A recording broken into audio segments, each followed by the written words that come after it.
ममता बनर्जी के बदले हाव भाव, वोटिंग के बाद काउंटिंग के लिए दिया पार्टी नेताओं को नया आदेश।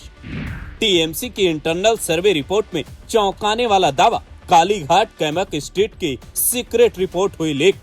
4 दिन में दीदी को लगे 4 बड़े झटके, जनता की अदालत से देश की सर्वोच्च अदालत तक टीएमसी की हार। ममता बनर्जी के चेहरे पर क्या हार की हताशा अभी से दिखने लगी है? आखिर वो इतनी परेशान क्यों दिख रही हैं? क्या उन्हें अपना गढ़ छीनने और पार्टी टूटने का डर सता रहा? क्योंकि बंगाल में ममता की हार सिर्फ पार्टी की हार नहीं होगी, उसके बाद क्या होगा ये वो भी जानती हैं, क्योंकि बीते 4 दिनों में उन्हें 4 बड़े झटके लग चुके।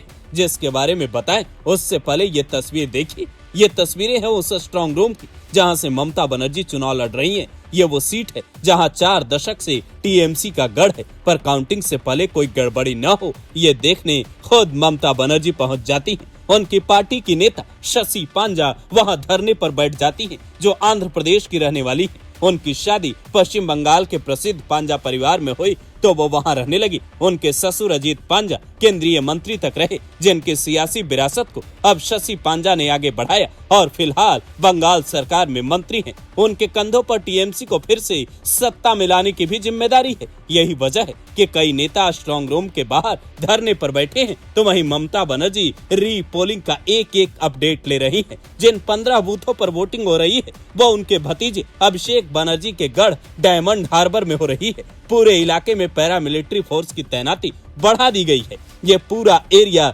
दक्षिण 24 परगना जिले में आता है, जहां यूपी के सिंघम आईपीएस जयपाल शर्मा को पुलिस ऑब्जर्वर बनाया गया है। वो वहीं पर कुर्सी डालकर बैठे हुए हैं, जिसकी तस्वीरें अब वायरल हो रही हैं। इसीलिए टीएमसी को यहाँ कई तरीके की चिंताएं पहले से सताने लगी है और 4 दिनों में 4 बड़े झटकों ने भी दीदी की चिंता बढ़ा दी है। पहला, ममता बनर्जी ने केंद्रीय कर्मचारियों की निगरानी में मतगणना करवाने का विरोध किया, लेकिन सुप्रीम कोर्ट ने ये कहते हुए मांग ठुकरा दी कि हम इसमें दखल नहीं देंगे। दूसरा, टीएमसी ने चुनाव आयोग से ये मांग की थी कि मतगणना में राज्य के कर्मचारी भी शामिल किए जाए, पर चुनाव आयोग ने ये मांग ठुकरा दी। तीसरा, ममता बनर्जी की पार्टी ने मतगणना को लेकर हाई कोर्ट में भी याचिका दाखिल की थी, राज्य कर्मचारियों की नियुक्ति की मांग की, पर वहां भी झटका लगा। चौथा, ज्यादातर एग्जिट पोल में बीजेपी को 150 से 170 सीट मिलने के अनुमान जताए जा रहे हैं, जबकि टीएमसी के 120 सीटों पर सिमटने के अनुमान है, यानी उसकी सत्ता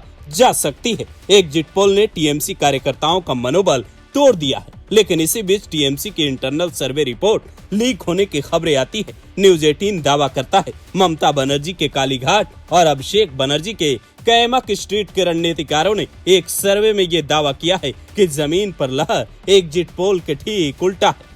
रिपोर्ट के मुताबिक टीएमसी 209 से 226 सीटें जीत सकती है। साइलेंट वोटर महिलाएं दीदी के साथ खड़ी हैं, इसका फायदा टीएमसी को मिलेगा। मुस्लिम बाहुल्य मुर्शिदाबाद जैसे जिलों में एक तरफा टीएमसी जीत रही है, ऐसे दावे किए जा रहे हैं। कोलकाता, मालदा और दक्षिण 24 परगना में टीएमसी क्लीन स्वीप करेगी, ये दावा ममता बनर्जी और अभिषेक बनर्जी के रणनीतिकारों ने किया है। हालांकि टीएमसी के रणनीतिकारों का ये दावा वोटिंग प्रतिशत के रिकॉर्ड से उल्टा दिख रहा है, क्योंकि वोटिंग प्रतिशत बढ़ने का मतलब ज्यादातर मामलों में एंटी इनकम्बेंसी होता है। ऐसे में सत्ता के खिलाफ लहर क्या ममता की पार्टी ने रोक ली है? ये बड़ा सवाल है। सबके अपने अपने दावे हैं, सबकी अपनी अपनी प्रतिक्रियाएं हैं, जिसकी पूरी कहानी 4 मई को सामने आने वाली है।